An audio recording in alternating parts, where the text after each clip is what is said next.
Hello squirrels, welcome to the Squirrel Game Dev. In today's show we are going to combine two streams together and explain how to make following subscriptions in the specified BPM. This video is the next episode of our Like a Dream game development series, so if you haven't seen any other episodes, please begin with the one in the top right corner. Alright, let's go. So to understand the next part, we need to know how to get into the BPM things. Do you remember this part? We can use some formulas. By keeping in mind the BPM is beats per minute or 4/16 notes per minute after transformation, and by dividing a game board into 16 equal parts, and by having the current music time and time the next parts need to show on the stage, we are able to calculate the actual position. Trust me, it's magic. Okay, I know, it sounds complicated.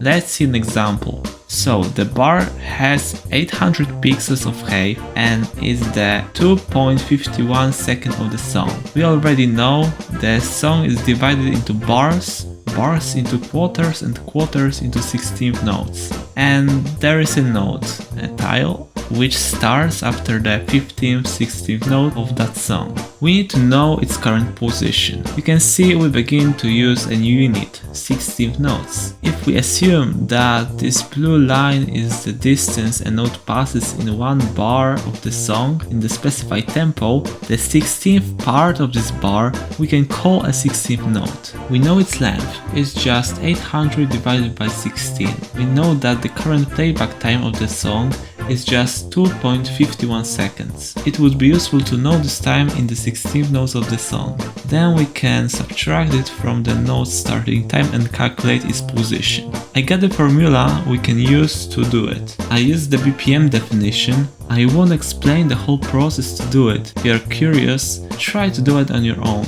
The final step is here. We know that a 16th note's number is the time multiplied by BPM over 15. Then by having the height of the 16th note we know we should place the note 254 pixels from the top edge of the bar. Okay, and you may ask me, why have we calculated all of this? And the answer is because we want to place notes precisely. We could use pixels and approximately place notes just by listening to the song all over again. But placing these notes precisely in their 16th note make us sure our games is perfectly synchronized. It's a rhythmic game and it requires precise units. Alright, I hope that's clear for you. That's its code representation. In the notes object we specify things like which 16th note of the game it is, what's the 16th note of the song it needs to hit the bottom line, which track on the board it should follow, and the text being displayed. Down here we calculate the current 16th note using the note formula. I just use a static BPM for testing it. Here I place the subscription on the right track. We are looping through the notes. These two conditions are here because we want to prevent this game from rendering notes when they are not on the visible part of the game. Below we draw a red rectangle with a white text in the center. It says exactly what you should do now.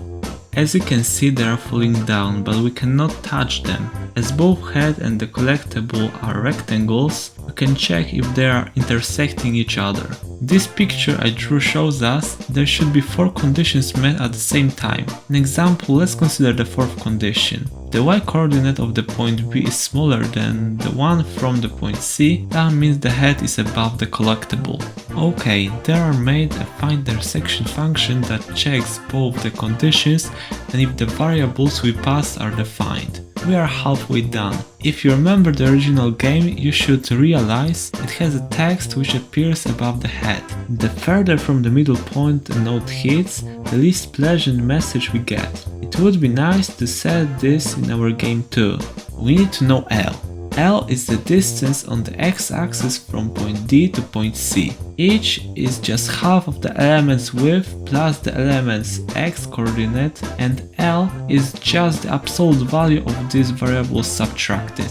We implemented it like this, but instead of a text above the head we display L distance in the console. And that intersected is just some kind of a semaphore which makes sure we check the intersection only once for each node. I did 2 tests measuring the L distance. It seems to work.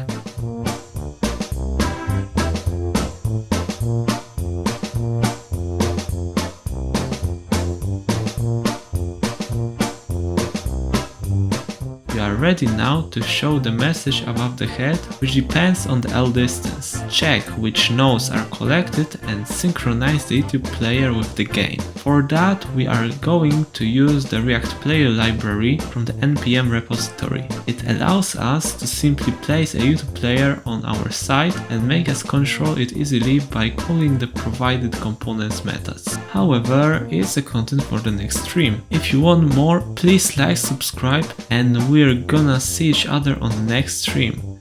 See ya!